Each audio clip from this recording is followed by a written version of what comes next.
The negotiations to decide who will lead the European Union for the next 5 years officially kicked off on Monday. Italy's Prime Minister hosts a G7 summit accused of double standards in its differing support for Ukraine and Gaza.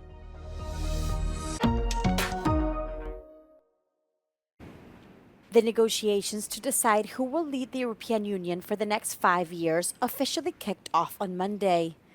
The three big posts to fill are the European Commission President, the European Council President, and the High Representative for Foreign Policy. But the heads of state and government will have to respect a series of geographical, gender, and party requirements. The clear favorite for the European Commission President is the current holder, Germany's Ursula von der Leyen.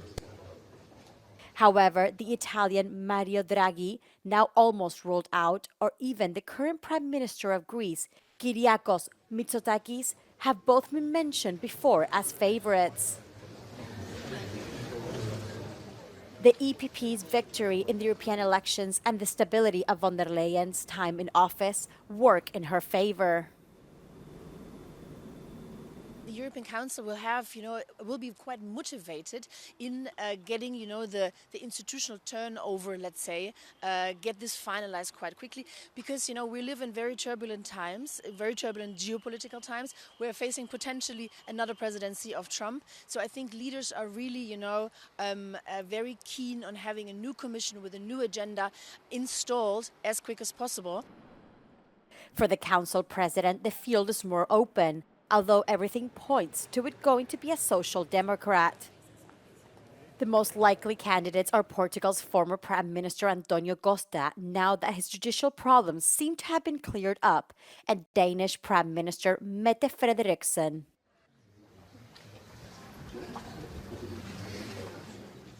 For the post of High Representative, the field is even wider, although in principle it should go to a liberal. On the table are Estonia's Prime Minister Kaja Kallas, Poland's Foreign Minister Radoslav Sikorski, and Belgium's acting Prime Minister Alexander De Croo. Although for now it seems that the favorite is Kallas, despite her hardline stand on Russia. There are so many balances that they have to take into account that I think this fact is outweighed by the fact that she's female, that she's from a Baltic state, and that she, checks lots of the other boxes. The final picture could be exactly this one or a completely different one. 5 years ago, the negotiation took 3 nights. This time, it could go much faster.